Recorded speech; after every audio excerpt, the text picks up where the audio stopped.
मनः प्रसादः सौम्यत्वं मौनमात्मविनिग्रहः भावसंशुद्धिरित्येतत् तपोमानसमुच्यते।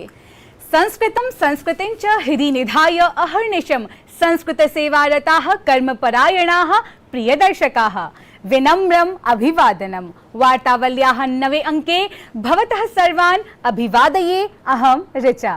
सबल समाज रचनायै प्रबलतया प्रयतमानाः प्रियदर्शकाः अहमपि एषा ऋचा एव वन्दे भवतः सर्वान्। ऋचे अस्माकं संस्कृत्यां शास्त्रचर्चायाः शास्त्रार्थस्य च सुदृढ परम्परा विराजते। परम्परा एषा आविश्वं जनान् ज्ञानार्जनाय उद्बोधयति। सत्यमेतत्।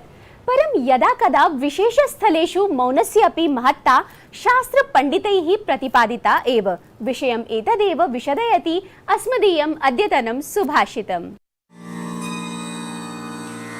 भद्रं भद्रं कृतं मौनं कोकिलैर्जलदागमे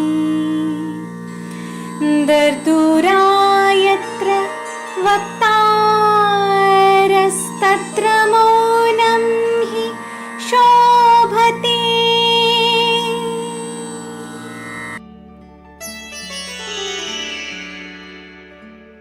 वर्षा ऋतु के प्रारंभ में कोयलें चुप हो जाया करती हैं, क्योंकि जहां मेंढक टरटराते हैं वहां चुप रहना ही शोभा देता है।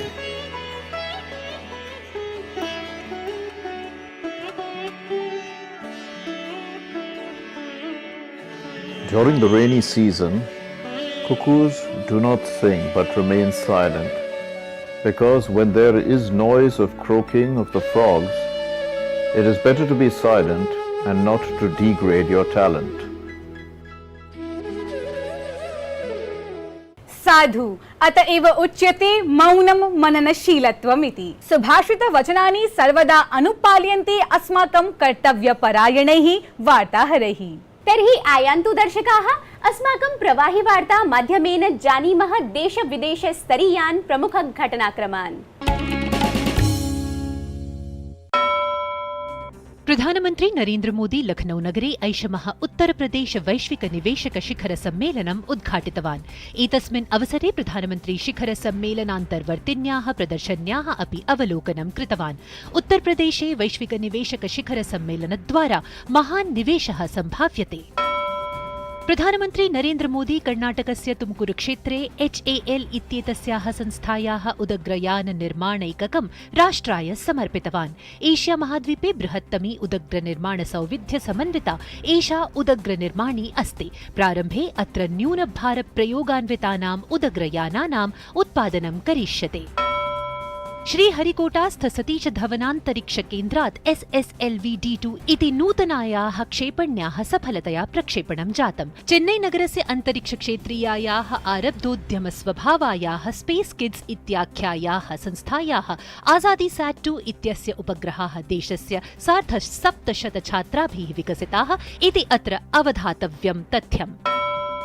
गुजरातराज्ये G20 इत्येतस्य पर्यटनकार्यसमूहस्य 3-दिवसीय उपवेशनस्य अन्तिमे दिने सम्बद्धेन अन्ताराष्ट्रिय प्रतिनिधिमण्डलेन हडप्पा-सभ्यतायाः धौलावीरानगरस्य संरचना वीक्षिता। यूनेस्को इत्येतस्य विश्वरिक्थसूच्यां समाविष्टं धौलावीरानगरं ख्रीष्टात् प्रायः 5-4 वर्षपुरातनम् अस्ति। विश्वप्रसिद्धे कच्छक्षेत्रे एतेन अन्ताराष्ट्रिय प्रतिनिधिमण्डलेन तावत् योगसत्रे भागः गृहीतः। भारतीय रिजर्व बैंक इत्येतद्वारा निक्षेपमित्यां 25 धाराङ्कानां वृद्धिः कृता। प्रवर्तमान मासत्रयावधौ महार्घतामितिः प्रतिशतं 5.5 अपि अधिका स्यात् इति अनुमितं। सहैव आगामिवर्षस्य सकलगृह्योत्पादमितिः प्रतिशतं प्रायः 6.5 भवेत् इति आकलितम् अस्ति। दक्षिण कोरिया भारतयोः 50 वर्षाणां कूटनीतिकसम्बन्धस्य सम्पूर्त्यवसरे कोरिया देशस्य 8,100 बौद्धतीर्थयात्रिकाणां समूहः फेब्रुवरी मासस्य 9 दिनाङ्कतः मार्च मासस्य 23 दिनाङ्कं यावत् बौद्धधर्मस्य 7 प्रमुख तीर्थस्थलानां भ्रमणं करिष्यति। सारनाथतः आरभ्य श्रावस्तीपर्यन्तं यात्रा एषा भविष्यति। तुर्की सीरिया देशयोः दुरापादिते विनाशकारि भूकम्पे 15,000 जनाः मृताः, 63,000 जनाः आहताः च। भारतं समेत्य अनेकदेशैः भूकम्पद्वारा दुष्प्रभावितानां जनानां सर्वविधं सत्वरं साहाय्यं क्रियमाणम् अस्ति। भारतेन नागपुरे क्रीडितायां प्रथमनिकषस्पर्धायां ऑस्ट्रेलिया दलम् एकपर्यायेण 32 धावनाङ्कैः च पराजितम्। स्पर्धापुरुषः रवीन्द्रः जडेजाः चितः जातः, येन स्पर्धायाम् आहत्य 7 क्रीडकाः बहिष्कृताः, 70 धावनाङ्काः च अर्जिताः। एवं साम्प्रतं शृङ्खलायाम् एकस्पर्धाजयपुरस्सरं भारतेन अग्रत्वं भज्यमानम् अस्ति। ऋचे संस्कृत जगति अपि सततम् एव नानाविध घटनाक्रमाः निरन्तरं प्रवर्धन्ते। आम्, कः अत्र विशेषः? यथा संस्कृतेतरं जगत् तद्वत् एव ननु संस्कृत जगदपि। सत्यमुक्तवती भवती। अत एव एतस्मिन् जगति अपि नाना घटनाक्रमाः जायन्ते एव। आम्, तर्हि दर्शकाः, नाना घटनाक्रमेषु अन्यतमः घटनाक्रमः एकः नागपुर सम्बद्धः महत्त्वपूर्णः। तत्र अचिरात् एव संस्कृतिं संवर्धयितुम् अखिल भारतीय छात्र सम्मेलनं समायोजितम्। प्रिय प्रेक्षकाः, प्रस्तूयते अत्र तद्गतम् एव वृत्तमिदम्।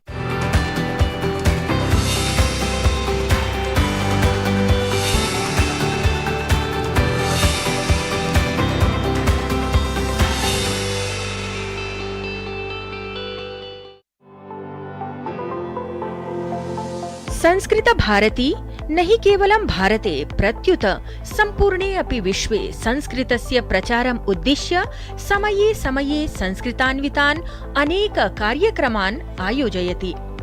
अत्रैव क्रमे अखिल भारतीयं छात्र सम्मेलनमपि आयोजितं गतम्।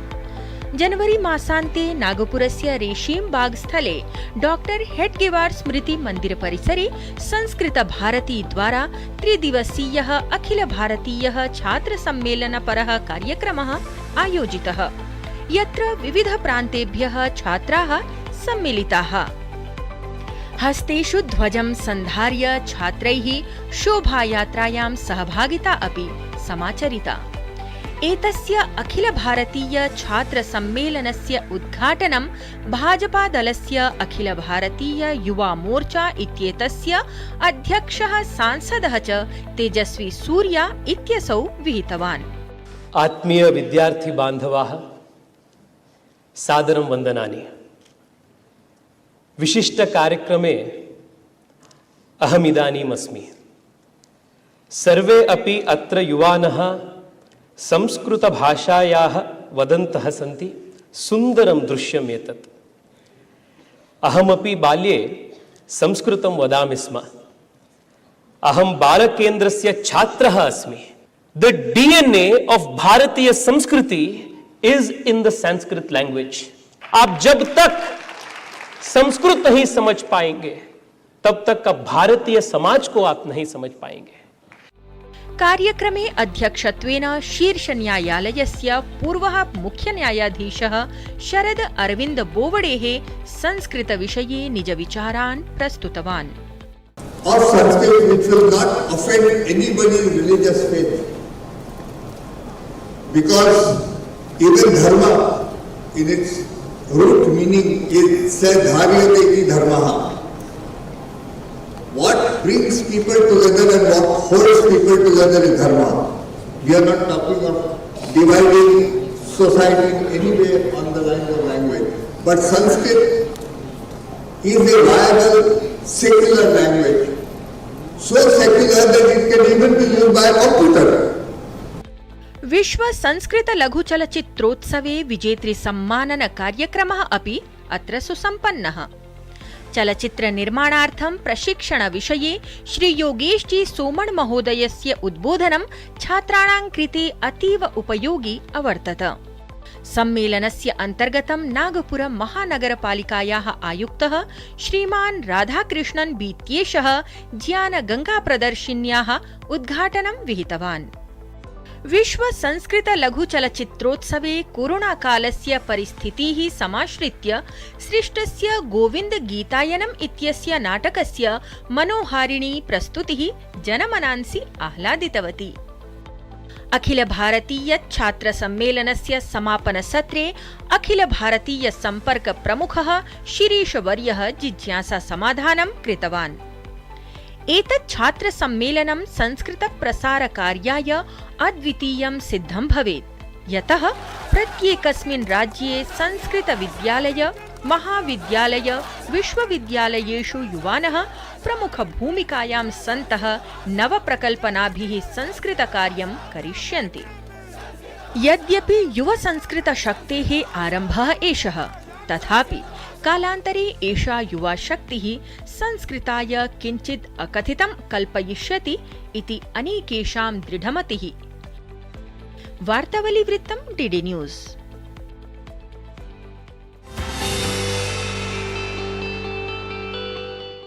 अयि ऋचे, सम्मेलनम् एतत्तु नूनमेव आह्लादकरम् इति मन्ये। अधुना तावत् अग्रे सरामः एतत् साप्ताहिकं विशेषसंवादक्रमं प्रति। आम्, अद्य अस्माभिः सह त्रिज्या प्रभागान्तर्गतम् उपस्थितः अस्ति संस्कृतानुरागी पर्यावरणविद् डॉक्टर पी.के. जोशी वर्यः। तर्हि उपस्थापयामः विशेष साक्षात्कारमेतत् भवतां भवतीनां च पुरस्तात्।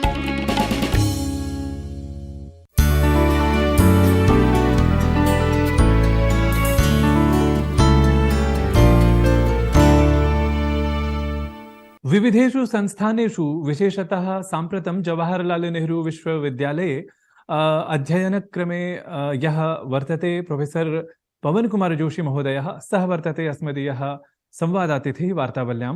महोदय, भवतां प्रथमं तु स्वागतं, नमः च अस्मदीये कार्यक्रमे। भवदीयः अध्ययनाध्यापनक्रमः समग्रः अपि वस्तुतः पर्यावरणविज्ञानेन सम्बद्धः अस्ति। तर्हि मम प्रश्नः एषः यत् गुरुकुल काङ्गडी विश्वविद्यालयस्य अध्ययनं जातं यद् अस्ति भवत्सम्बद्धं, तद्वारा नाम भवान् कियान् लाभान्वितः जातः?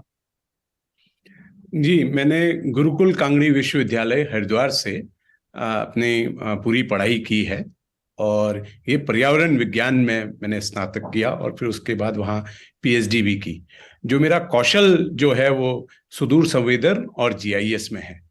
गुरुकुल से पढ़ने से मुझे एक किसी भी क्रम में वैज्ञानिक जांच और शोध का एक पक्का आधार मिला। और जितना मैं याद करता हूँ कि शुरू के दिनों में जब हमको पर्यावरण विज्ञान पढ़ाया गया तो एक पाठ्यक्रम हुआ करता था वैदिक परिस्थितिकी, जिसका अध्ययन से हमें वेदों का क्या महत्व है पर्यावरण विज्ञान में और पर्यावरण विज्ञान उस समय किस तरह से देखा जाता था, इसके बारे में हमें पढ़ाया गया। इसके साथ ही गुरुकुल का एक अपना ही माहौल रहा जो भारतीय संस्कृति और वेदांत से जुड़े रहने का, जिसने मुझे अवसर दिया। मुझे अभी भी ध्यान है कि हर वर्ष में हमारा जब भी एकेडमिक सेशन शुरू होता था तो वो वार्षिक हवन से होता था, जिसमें हम लोग सम्मिलित होते थे। और इस तरह के कार्यक्रमों में भाग लेने से जो पौराणिक कथाएं हैं, जो हमारी जो संस्कृति है, उसका एक विशिष्ट प्रभाव पड़ा है मेरी कार्यशैली में। और जिस तरह से मैं वर्तमान में समस्याओं को देखता हूँ, तो मुझे जो हमारी संस्कृति है उसने एक बहुत ही मजबूत आधार प्रदान दिया है। शुभनम। महोदय, अचिरादेव विश्व आर्द्रता दिवसः नाम विश्व आर्द्रभूमिदिवसः आमानितः। तत्र अपरशब्दैः उच्यते यत् विश्वानूपदिवसः इति तत्र आयोजितः अभवत्।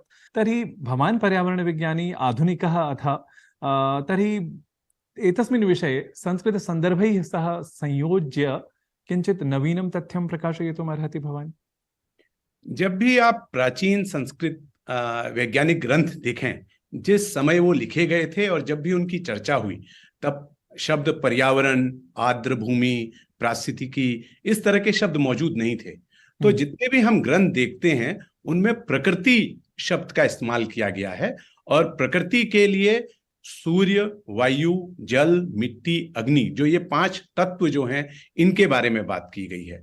सो इन देवों का मनुष्य के लिए और अन्य जीव जंतुओं के कल्याण के लिए कामना करते हुए इसका एक विशिष्ट उल्लेख है, और जिससे हम समझते हैं कि जो आज वर्तमान में जिसको हम पर्यावरण कहते हैं या आर्द्र भूमि या जैव विविधता जिसको जिन शब्दों का हम इस्तेमाल करते हैं, वो प्रकृति के चारों ओर घुमा करती थी।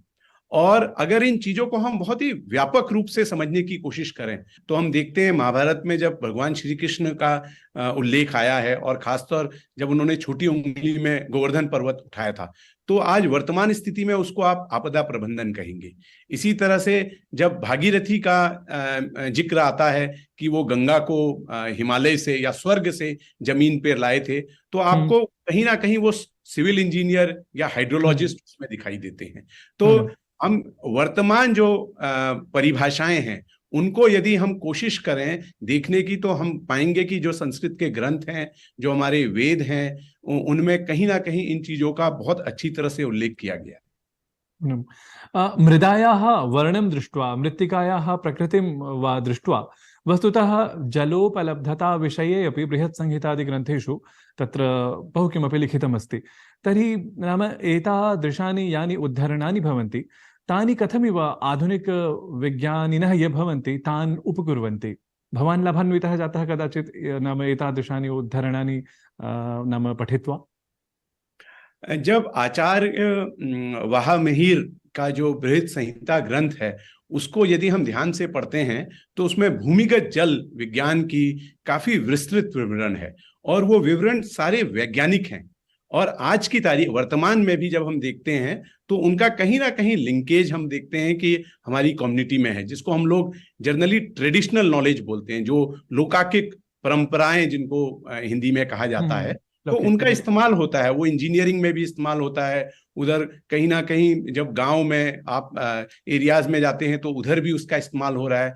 एक हम लोग देखते हैं कि पुराने कुएं जो हैं या बावड़ी जिनको कहा जाता है दिल्ली के आसपास, वो सभी इसी तरह की लौकिक परंपराओं और इस तरह के ज्ञान से ही बनी गई हैं, और आज की तारीख में भी उसमें जल की उपलब्धता है। तो मेरा मानना है कि जो हमारी बृहत् संहिता में जो इसके बारे में भूमिगत जल के बारे में जो चीजें कही गई हैं वो पूरी वैज्ञानिक हैं, और उसका आज वास्तविकता में उसका इस्तेमाल किया जा सकता है। हम चाहे वो बारिश हो, चाहे प्रकार की वनस्पति हो, जिनको हम इंडिकेटर्स मानते हैं कि किस स्थिति में कहाँ कितनी गहराई में पानी मिलेगा, इसका ज्ञान हमें कहीं ना कहीं इन ग्रंथों से मिलता है। साम्प्रतमेव टर्की देशे भूकम्पः आगतः। वस्तुतः प्राणिविज्ञानम् आश्रित्य अपि नाम भूकम्पस्य पूर्वसूचना लभ्यते इति पक्षिणः यथा कूजन्ति पूर्वत्र एव पूर्वमेव शुनकाः इतस्ततः धावन्ति। तर्हि एतादृशानि नाम उदाहरणानि अथवा सप्रयोगं यदा यत्किमपि लिखितं स्यात् तत्र संस्कृते साहित्ये कथञ्चित् लभ्यते। तर्हि ईदृशानि उद्धरणानि कथमिव उपकुर्वन्ति आधुनिकविज्ञानिनम्? देखिए, कोई भी संस्कृत, संस्कृति और हिंदू इन शब्दों को यदि जानता है तो वो ब्रह्मा, विष्णु, महेश की व्याख्या को बहुत अच्छी तरह से समझता है। तो जब भी हम भूकंप की बात करते हैं तो भूकंप का बहुत बार उल्लेख किया गया है, खासतौर जब हम महेश शिव की जब हम बात करते हैं। लेकिन अगर आप उसको क्वांटिफाई करने की कोशिश करें तो आज की तारीख में हम लोग समझते हैं कि टेक्टोनिक प्लेट्स की मूवमेंट से अर्थक्वेक आता है, भूकंप आता है। और अगर आप वैदिक लिटरेचर में इसको पढ़ें तो कहीं ना कहीं 8 दिशाओं में 8 हाथियों की तुलना जो टेक्टोनिक प्लेट्स हैं उससे की गई है। फिर आपको और भी लिटरेचर है, जैसे सागर पंच सिद्धांत की ग्रंथ है, गीता है, बृहत् संहिता है। इनमें भी बहुत सारी अवधारणाएं ऐसी हैं जो आधुनिक विज्ञान से मिलती हैं और जो हमें बताती हैं कि ये वायुमंडलीय हवा के कारण या मेघों के कारण या जो टेक्टोनिक प्लेट्स के मूवमेंट के कारण अर्थक्वेक आता है। तो वो बहुत ही रिलेवेंट है जो आज की आधुनिक विज्ञान में जिस तरह से उल्लेख किया गया है वो आप पाएंगे कि हमारे संस्कृत के जो भी लेख रहे हैं, जो भी ग्रंथ रहे हैं, चाहे अथर्ववेद है या चाहे संहिताएं जितनी भी हैं, उनमें इनका बहुत अच्छी तरह से उल्लेख किया गया है। जी, अंतिमः प्रश्नः मम यत् संस्कृतं पर्यावरणविज्ञानं च वस्तुतः नाम अन्योन्याश्रयसम्बन्धयुतः अयं विषयः। तर्हि आधुनिकाः ये सन्ति जनाः ते प्रायशः आक्षेपन्ति यत् वस्तुतः सर्वं संस्कृते अस्ति, परन्तु तथाविधमपि नास्ति यत् अधुना नाम प्रासङ्गिकं स्यात्। तर्हि भवान् यतोहि पर्यावरणविज्ञानी, संस्कृतेऽपि स्निग्धः जनः, तर्हि एतादृशान् विषयान् कथमिव नाम भवान् तत्र कथमिव अवगमयिष्यति भवान अन्यान्? जी, वर्तमान में जब मैं भारतवर्ष को देखता हूं या पूरे वैश्विक पटल पे जब चीजों को देखता हूं, तो मुझे ये लगता है कहीं ना कहीं हमारी आधुनिक जीवन शैली जो है वो अर्थ और काम को मुख्य रूप से देखती है, और जो धर्म जो है वो पृष्ठभूमि में चला गया है। कहीं ना कहीं हम उपभोग जो है उस तरह की मानव संस्कृति में है जो संस्कृति की अपसंस्कृति में जिसने बदल दिया है। तो मुझे ये लगता है कि संस्कृत और पर्यावरण के साथ साथ हमें संस्कृति भी जोड़ना चाहिए, जिससे हमको इसके बारे में ज्यादा अच्छी तरह से समझ आएगा। क्योंकि जब हम पर्यावरण में असंतुलन की बात करते हैं तो उसका मुख्य कारण जो है मनुष्य है।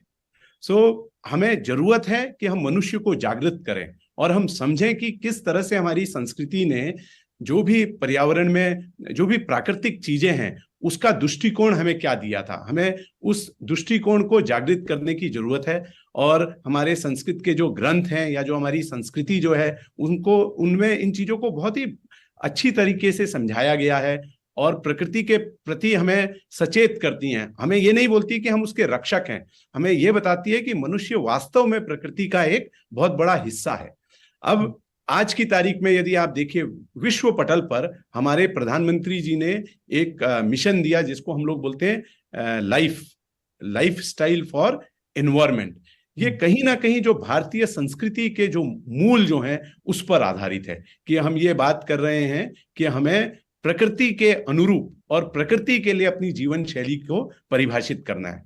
यही आप अगर IUCN देखें जो एनवायरमेंटल कंजर्वेशन की जो बात करता है, तो वर्तमान में वो नेचर बेस्ड सॉल्यूशंस की बात कर रहा है। इसका मतलब प्रकृति पर आधारित संभावनाओं को बढ़ाने की जरूरत है। तो इन सभी का जिक्र हमारे संस्कृत के ग्रंथों में, वेदों में और हमारी संस्कृति में इसको बहुत अच्छी तरह से दिया गया है। और कहीं ना कहीं ये हमारे परिवारों में संस्कार के रूप में दिए जाते थे, जो हमारे पूर्वजों से जो अगली पीढ़ी को ये एक संस्कार के रूप में दिए जाते थे। हमें जरूरत है कि मनुष्य को हम संवेदनशील बनाए और जो ये विशिष्ट आयाम जो है पर्यावरण और प्रकृति के प्रति उसको हम लोग उजागर करें। तो मुझे लगता है संस्कृत, संस्कृति, पर्यावरण ये सभी तभी संभल पाएंगे। धन्यवादाः प्रोफेसर पवन कुमार जोशी वर्य।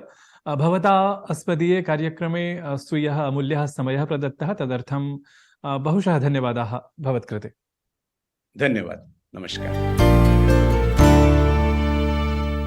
अहो, ज्ञानवर्धकः रुचिकरः च आसीत् संवादः एषः।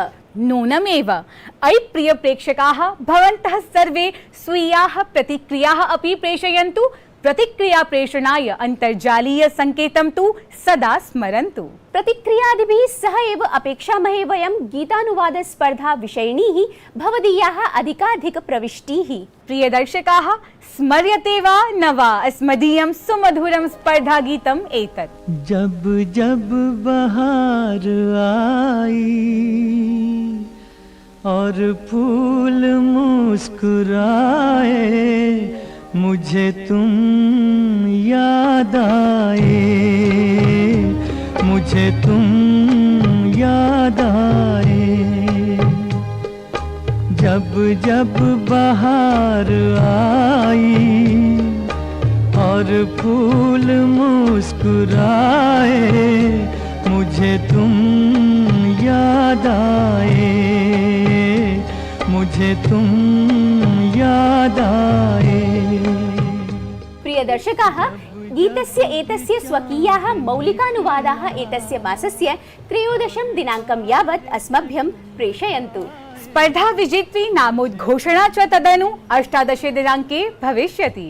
प्रिय प्रेक्षकाः, एतस्य अङ्कस्य अर्धहोरात्मकः अवधि अवसानमेति अधुना, तर्हि विरामः विधेयः। आगामि सप्ताहे एतस्मिन् एव काले पुनरागमिष्यामः।